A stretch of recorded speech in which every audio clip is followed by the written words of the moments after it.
Very good evening friends. मैं निक आपका स्वागत करता हूं मेरे newly registered channel time pass पे। आज हम पिछले सेशन से थोड़ा आगे बढ़ेंगे as I am running a course on AWS solution architect. इस सेशन में, इस पर्टिकुलर सेशन में मैं आपको जानकारी दूंगा कि आगे आने वाले टॉपिक्स कौन से होंगे इस कोर्स को कंप्लीट करेंगे, और उसके बाद मैं आपको इंफॉर्मेटिव वे से बताऊंगा कि मार्केट में कैसे कैसे जॉब्स अवेलेबल हैं और उस जॉब को पाने के लिए या उस जॉब में शॉर्टलिस्ट होने के लिए आपको किस लेवल का स्किल सेट चाहिए। ठीक है, तो ये सारी डिस्कशन ये सेशन के बाद होगी। पहले ये सेशन में मैं आपको पूरा डिटेल सर्कुलम बताऊंगा कि कब कौन सा कंटेंट आएगा या क्या सब्जेक्ट होगा या कौन कौन से टॉपिक ये कोर्स में कवर अप रहे। तो जो पहला टॉपिक रहेगा जिसमें हम AWS का पूरा इंट्रोडक्शन देंगे, AWS में कौन कौन सी सर्विसेज आती है, कौन कौन सी मेन सर्विसेज आती है और कैसे AWS क्लाउड डिजिटल दुनिया में बिजनेसेस को बदल रहा है। दूसरा टॉपिक होगा कॉन्सेप्ट्स एंड कंपोनेंट्स। ठीक है, तो उसमें AWS के मेन कॉन्सेप्ट और कंपोनेंट्स पे हम बात करेंगे, जैसे regions, availability zone and global network infrastructure, और कैसे ये AWS को पावर हाउस बनाते हैं। तीसरा टॉपिक होगा identity and access management. Security आप जानते हैं क्लाउड में बहुत ही इंपॉर्टेंट है, तो इस मॉड्यूल में हम IAM के बारे में सीखेंगे, Amazon का identity and access management services, जिसे आप अपने AWS रिसोर्स को इफेक्टिवली सिक्योर कर सकते। फोर्थ या चौथा हमारा टॉपिक होगा सिंपल स्टोरेज सर्विसेज या S3। AWS S3 object storage का बैकबोन है। इसमें आप डेटा को स्टोर रिट्राइव करना सीखेंगे, और चाहे जितना भी डेटा हो कभी भी आप स्टोर या रिट्राइव कर सकते हो। उसके बारे में पूरा डिटेलिंग डिस्कशन होगा उस सेशन। पांचवा टॉपिक या फिफ्थ टॉपिक है elastic compute cloud EC2 instances, जिसमें हम सीखेंगे वर्चुअल सर्वर्स को कैसे लॉन्च और मैनेज किया जाता है। सिक्स्थ या छठा टॉपिक होगा VPC, जिसमें हम सीखेंगे कैसे एक वर्चुअल प्राइवेट क्लाउड क्रिएट किया जाता है, जिसमें हम VPC के कंपोनेंट्स को समझेंगे और कैसे AWS इंफ्रास्ट्रक्चर डिजाइनिंग में VPC काम करता है, और VPC का इंपॉर्टेंस हम देखेंगे। सातवां या सेवंथ टॉपिक है डेटाबेसेस, जिसमें हम AWS के डेटाबेसेस को एक्सप्लोर करेंगे, RDS से लेकर DynamoDB। समझेंगे स्केलेबल और मैनेज डेटाबेस सर्विसेज का पावर। आठवां टॉपिक होगा हमारा, या एथ टॉपिक है AWS integration and messaging services. आप जानते हो कम्युनिकेशन का रोल बहुत ही इंपॉर्टेंट है। हम सीखेंगे कैसे अलग अलग AWS सर्विसेज को सीमलेसली इंटीग्रेट करेंगे और आप एप्लीकेशन के बीच में कम्युनिकेशन को फैसिलिटेट करें। SQS और SNS जैसी मैसेजिंग सर्विसेज के बारे में हम जानेंगे। हमारा नाइन्थ और नौवा टॉपिक होगा AWS सर्वरलेस सर्विसेज। सर्वरलेस मतलब जिसमें सर्वर नहीं है, तो सर्वर मैनेजमेंट की कोई चिंता भी नहीं। इसमें हम AWS लैम्डा और दूसरे सर्वरलेस सर्विसेज को एक्सप्लोर करेंगे, जो आपको इंफ्रास्ट्रक्चर के बिना एप्लीकेशन बनाने और डिप्लॉय करने में मदद करें। हमारा 10वां या 10th टॉपिक है ओवरव्यू ऑफ ML सर्विसेज, जिसमें हम सीखेंगे मशीन लर्निंग के पोटेंशियल AWS के साथ, और जानेंगे AI ML सर्विसेज के बारे में, जो आपको इंटेलिजेंट एप्लीकेशन बनाने में मदद करे। हमारा 11वां या 11th टॉपिक रहेगा डिजास्टर रिकवरी एंड माइग्रेशन, जिसमें हम सीखेंगे कैसे robust disaster recovery strategy implement किया जाता है और अपने एप्लीकेशन को AWS में सीमलेसली माइग्रेट किया जाता है। हमारा 12th या 12वां टॉपिक होगा मॉनिटरिंग AWS एंड ऑडिट, या हम बोल सकते हैं AWS मॉनिटरिंग एंड ऑडिट, जिसमें हम अपने AWS एनवायरनमेंट की हेल्थ, परफॉर्मेंस और सिक्योरिटी को मॉनिटर कैसे करें, इसके बारे में जानेंगे। हमारा 13th या 13वां टॉपिक होगा मिसलेनियस सर्विसेज, जो AWS के साथ कनेक्टेड होते हैं, इंटीग्रेशन में हर एक या दूसरी जगह पे काम में आते, जिसमें हम एक्सप्लोर करेंगे वो कुछ और सर्विसेज जो आपकी AWS टूलकिट को कंप्लीट करते हैं, जैसे कि cloud formation for infrastructure as a code से लेकर AWS स्टैक फंक्शंस और सर्वरलेस वर्कफ्लोज। हमारा 14वां या 14th टॉपिक रहेगा एडवांस्ड IAM। अपने IAM स्किल्स को नेक्स्ट लेवल पर कैसे ले जाएं, हम समझेंगे एडवांस IAM कॉन्सेप्ट्स और बेस्ट प्रैक्टिसेस, और कैसे अपने AWS एनवायरनमेंट को प्रो लेवल सिक्योरिटी से भर दें। ये सारा कुछ हम सीखेंगे। चीजों के बाद लास्ट में जब हम पूरा ये कोर्स कंप्लीट करेंगे, तब हम बताएंगे AWS सॉल्यूशन आर्किटेक्ट की एग्जाम में कॉन्सेप्ट वाइज या सब्जेक्ट वाइज वेटेज क्या है, क्वेश्चंस का वेटेज क्या है। उसमें हम डिटेल डिस्कशन करेंगे AWS सॉल्यूशन आर्किटेक्ट एग्जाम के बारे में। ध्यान दीजिएगा कि ये कोर्स आपको एग्ज़ाम क्लियर कराने के लिए नहीं है। ये कोर्स आपको जॉब में हेल्प करने के लिए। एग्ज़ाम ओरिएंटेड कोर्सेज़ होते हैं जो टॉपिक बाय टॉपिक होते हैं, जो खाली वो एग्ज़ाम पर्टिकुलरली क्लियर कराने के लिए। इसमें आपको रेगुलर वर्किंग एनवायरनमेंट में काम कैसे करना है, क्या-क्या प्रॉब्लम आते हैं और उसके साथ-साथ कैसे आप अपस्किल कर पाएँगे, उसके बारे में। इसमें आपको कहीं पे भी सॉल्यूशन आर्किटेक्ट, हाँ, ऑफ कोर्स इससे आपको फ़ायदा मिलेगा, आप एग्ज़ाम दोगे तो आप पास भी हो जाओगे। लेकिन ये एग्ज़ाम ओरिएंटेड नहीं है, ये आपकी अपस्किलिंग प्रोसेस के लिए है। अगर आप नेटवर्क इंजीनियर हो, अगर आप कोई भी फील्ड से हो और आपको क्लाउड में आना है, क्लाउड में एडवांस में जाना है, तो ये आप इसके थ्रू ये मानते हैं कि ये पूरा एडब्ल्यूएस सॉल्यूशन आर्किटेक्ट की एग्ज़ाम और ये पूरा रिसेंबल हो जाएगा, तो ऐसा नहीं है। इसमें बहुत सारा ज़्यादा कुछ भी होगा, जो सॉल्यूशन आर्किटेक्ट की एग्ज़ाम में नहीं आएगा। लेकिन आपके काम में आएगा, आपकी रूटीन जॉब एक्टिविटी। तो ये था हमारा कोर्स का ओवरव्यू, जहाँ पे हम 14 टॉपिक्स के साथ आगे बढ़ेंगे, जो कि बहुत ही इम्पोर्टेंट है आपकी रूटीन वर्किंग एनवायरनमेंट में। इस टॉपिक्स पे ही आपको काम करना होता है या इसी सर्विसेज़ पे आपको काम करना होता है और आपके एनवायरनमेंट को मैनेज करना होता है क्लाउड एडब्ल्यूएस। राइट, तो ये हो गया ये कोर्स के रिगार्डिंग। अभी मैं आपको जानकारी दूंगा कैसे आप लर्निंग प्रोसेस से अपने करियर को ग्रो कर सकते, ठीक है। तो जॉब्स होती है दो टाइप, एक होती है जो आपको सैलरी देती है लेकिन लर्निंग एनवायरनमेंट प्रोवाइड नहीं, वो आपको पूरा यूटिलाइज करती है जो भी आपकी सैलरी है।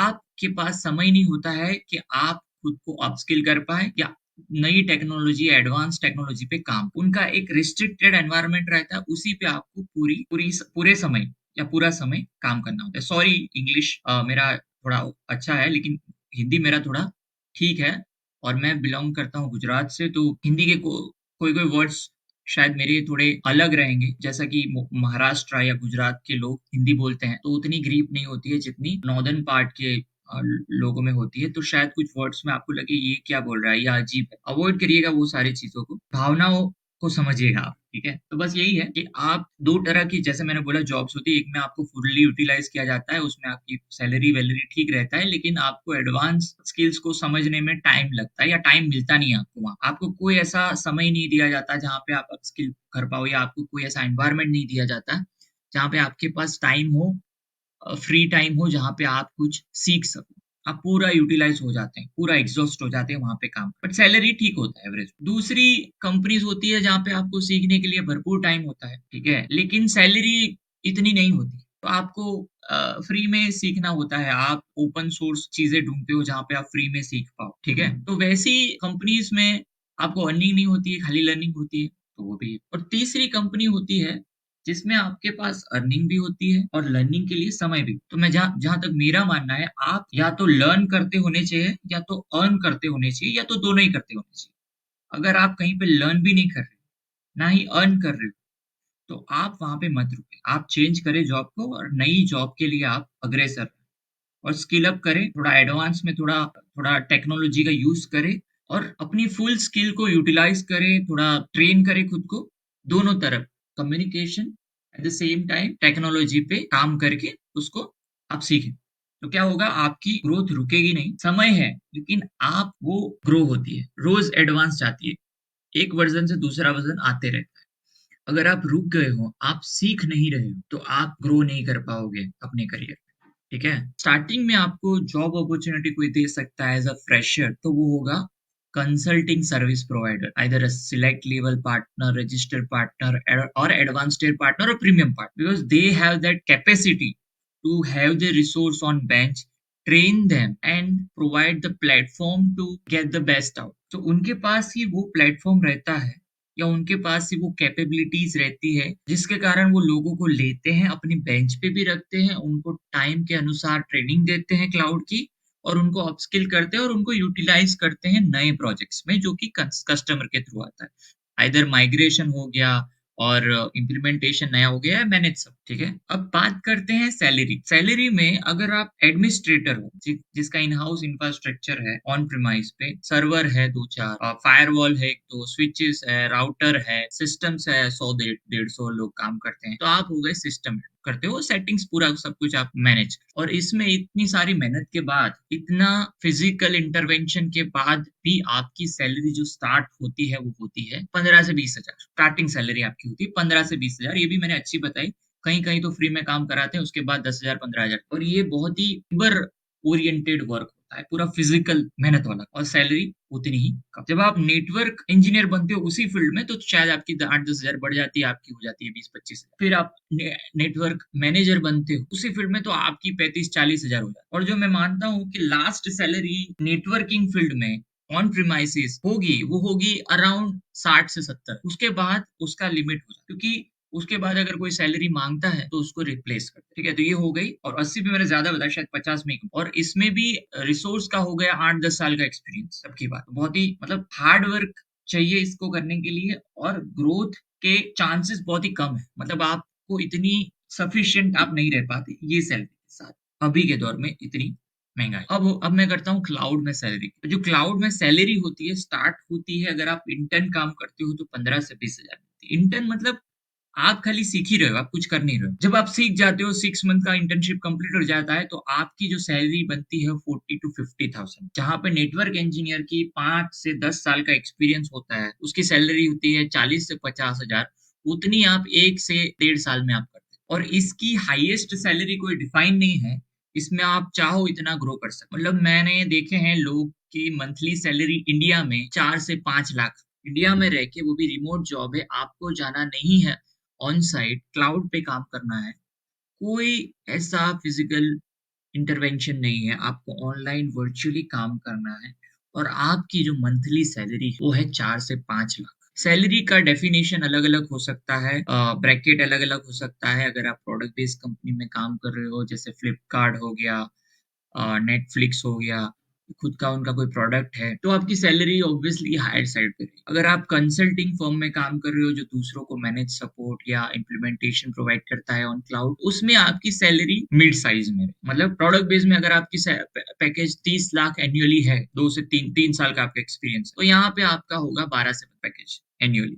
तो आप 1 लाख रुपए यहाँ पे कमा रहे हो 2 से 3 साल में, वहाँ पे आप कमा लोगे 2 लाख। 5 साल की तो मैं बात ही नहीं। तो क्लाउड में अर्निंग भी है, एडवांसमेंट भी है, यानी दोनों है। तो क्लाउड में इसीलिए मैं लोगों को क्लाउड प्रपोज़ करता हूँ कि आप क्लाउड में सीखें या कुछ भी करें तो क्लाउड पे करें। Even a developer can do the development on cloud, ठीक है? क्योंकि क्लाउड में वो स्केलेबिलिटी है, जो इन हाउस बहुत कुछ और कर सकते हो, सिक्योरिटी वाइज़ भी आप बहुत सारे कंपोनेंट्स को ऐड कर सकते हो।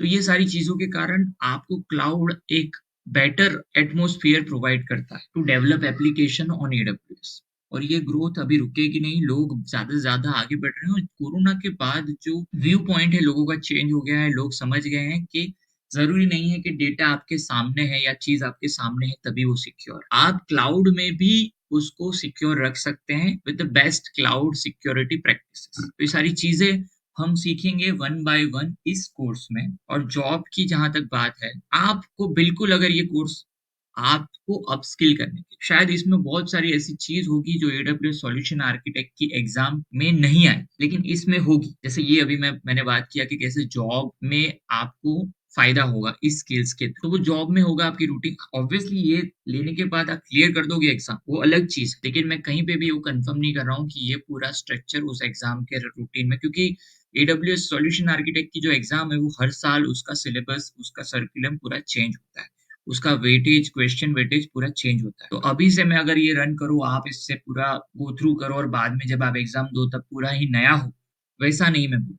उसके लिए आपको तब के सिलेबस और तब के जो क्वेश्चन सेट को आपको प्रिपेयर करना पड़ेगा। अभी के लिए ये कोर्स आपको आप आज अब कल से अगर आपको कंसोल ओपन करके काम करना है, तो ये कोर्स आपके लिए। और कोई भी आपको जानकारी चाहिए, मैंने मतलब अभी तक के मेरे जो वर्किंग एक्सपीरियंस में मैंने काफ़ी सारे लोगों को एडब्ल्यूएस क्लाउड वाली कंपनी में डिप्लॉय किया है, उनको मैनेज भी किया है। मैं कोई ट्यूटर या मैं कोई ट्रेनर नहीं हूँ, मैंने काम किया है और उस काम के हिसाब से मैं आपको इन्फॉर्मेशन दूँगा और मैं इन्फॉर्मेशन और नॉलेज में मैं आपको समझाऊँगा, नॉलेज कुछ होता नहीं, इन्फॉर्मेशन जिसके पास इन्फॉर्मेशन है, वो नॉलेजेबल है, जिसके पास नहीं है, उसको बस इन्फॉर्मेशन की ज़रूरत। अगर मैं स सपोज़ करो मैं आर्ट्स का स्टूडेंट और मुझे क्लाउड नहीं आता है, तो मुझ में नॉलेज की कमी नहीं है, लेकिन मुझे इन्फॉर्मेशन नहीं। जब मेरे पास इन्फॉर्मेशन आ जाएगी कि क्लाउड पे कैसे काम करते हैं, तो मैं इन्फॉर्म्ड हो जाऊँगा। तो इसमें कोई कंपैरिज़न की बात नहीं है, इसे कोई भी फ़ील्ड से आने वाला रिसोर्स सीख सकता है, coming from arts, coming from commerce, coming from any background. Even a 12th pass person can also able to work on the EWS environment. And I have seen that those examples. I know few people who even not completed 12th. They have started their journey through network engineer while doing a course to learn networking components, and after which they have joined a firm as a network engineer. They work there for 1 or 2 years, then they adopt the cloud. They start working on cloud and learn most of it, and now they become a cloud architect and earning close to 2 lakhs per month in their 5 years of journey. So there were many people, and there are many people, right? तो आप कोई भी field से हो, आप इसको learn कर सकते हो. Of course the time frame would be different. Regulation follow करना पड़ेगा आपको, डिसिप्लिन होना पड़ेगा, डिसिप्लिन होना पड़ेगा आपको, तभी आप सीख पाओगे. आप अगर आप इंफॉर्मेटिव नहीं हो तो आप सीख नहीं पाओगे. कहने का मतलब ये है, क्लाउड सीखना कोई रॉकेट साइंस नहीं है, ठीक है? और रॉकेट साइंस भी है, तो अगर आप रॉकेट साइंस में भी 6 महीने गुज़ारोगे, तो आप भी कुछ ना कुछ सीख ही लोगे. तो वैसे ही डिसिप्लिन ज़रूरी है. आप बस रूटीन में जो भी आप सीख रहे हो काम, उसको यूज़ करो. अगर आप प्रैक्टिसेस नहीं करोगे, आप सीख नहीं पाओगे. और जो है वो चीज़ कि अगर आप कहीं पे काम कर रहे हो, अगर आपको लर्निंग एनवायरनमेंट नहीं मिल रहा है या फिर आप बड़ी ऑर्गेनाइज़ेशन में हो जैसे कि, और वहाँ पे आप बेंच पे बैठे हो, तो भी ये आपको काम करेगा, क्योंकि आपके काम में आएगा, क्योंकि आप अपस्किल हो रहे हो बेंच पे बैठे-बैठे. तो रूटीन जो वहाँ पे प्रोजेक्ट के इंटरव्यूज़ रहते हैं, का क्लाइंट के साथ कुछ डिस्कशन होता है, उसके बेसिस पे वो आपको शॉर्टलिस्ट करता है. अब अगर आप काम करते हो एक्सेंचर या टीसीएस या कोई भी बड़ी फर्म में, तो वहाँ पे अगर आप बेंच पे बैठे हो और आप क्लियर नहीं कर पा रहे हो क्लाइंट राउंड, ठीक है? तो उस केसेस में भी अगर आप अपस्किल होते हो, आप लर्न करते हो क्लाउड, तो आपका जो कॉन्फिडेंस है वो बढ़ेगा और आप इज़िली क्लियर कर पाओगे, क्योंकि आपको पता है क्या कंपोनेंट्स क्या करता है। बाय द टाइम आप सीख भी जाओ. अब 2 चीज़ है, ये एकदम फ्री कोर्स है, तो यहाँ पे आप ऐसे एक्सपेक्ट करोगे आपको लैब एनवायरनमेंट देंगे, तो फ्री में वो सब नहीं होगा. बट ऑफ कोर्स मैं आपको प्रैक्टिकली करके दिखाऊँगा, वो आप जो आप रेप्लिकेट कर सकते हो अपने एनवायरनमेंट में. और ये सारी जो चीज़ें होंगी फ्री टियर में होगी.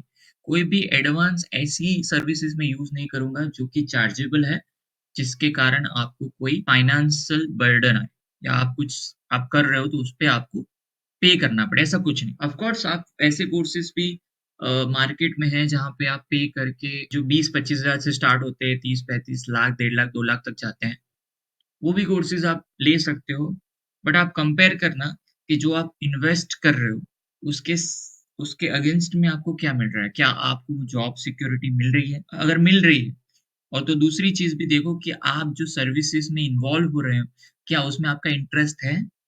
क्या अगर ये 6 महीने कोर्स चला तो आप रूटीन फ़ॉलो कर पाएँगे? क्या आप पहले दिन से इस ड्यूरेशन में टाइम दे पाएँगे कि नहीं? क्योंकि मैंने काफ़ी एक्सपीरियंस किया है कि लोग लाख, 1.5 लाख भर के कोर्स एनरोल कर देते हैं। लेकिन उसके बाद 6 महीने के कोर्स में वो मुश्किल से 10-15 दिन या 1 महीने तक बैठ पाते हैं, उसके बाद वो छोड़ देते हैं, और पैसा इसमें भरने के बाद वो वापस नहीं मिलता है, ठीक है? तो अगर आप डेडिकेटेड हो, अगर आप में वो चाहते हो सीखना, तभी आप पैसे भर के आगे बढ़ना. तो अभी के लिए इतना ही. थैंक यू सो मच बने रहने के लिए. एंड सॉरी ये थोड़ा बड़ा हो गया वीडियो, बट लास्ट में जो जानकारी देना बहुत ही ज़रूरी था कि लोग आज कहीं पे भी एनरोल कर देते हैं, लेकिन सामने देखते नहीं है कि उसमें पैसे भरने के बाद क्या वो टाइम दे पाएँगे उतना. उसमें मैं उनकी जो सर्विस प्रोवाइडर या जो कोर्स कंटेंट ऑर्गेनाइज़र उसकी मैं बात नहीं कर रहा हूँ. उनका तो क्योंकि वो इन्फॉर्मेशन है, इनको इन्फॉर्मेशन कैसी है वो महँगी है, लेकिन आप उसको कैसे यूटिलाइज़ करते हो उस पे, वो आप ही पे. तो आपको बेस्ट यूटिलाइज़ेशन करना है इन्फॉर्मेशन का, और कोई पर्सन नॉलेजेबल नहीं है ऐसा नहीं होता है. तो इन्फॉर्मेशन की है. इन्फॉर्म रहें, अपडेटेड रहें, अपस्किल करें खुद को, और ऐसी जॉब में आगे बढ़े जो आपको लर्निंग और अर्निंग दोनों का फ़ायदा दे, और समय दे. ठीक है? थैंक यू सो मच बने रहने के लिए इस वीडियो में मेरे साथ. तो बने रहिए, इसमें आपको प्रैक्टिकल जॉब ओरिएंटेड नॉलेज मिलेगा. Thank you so much. Stay happy, healthy, have a happy learning. Thank you so much.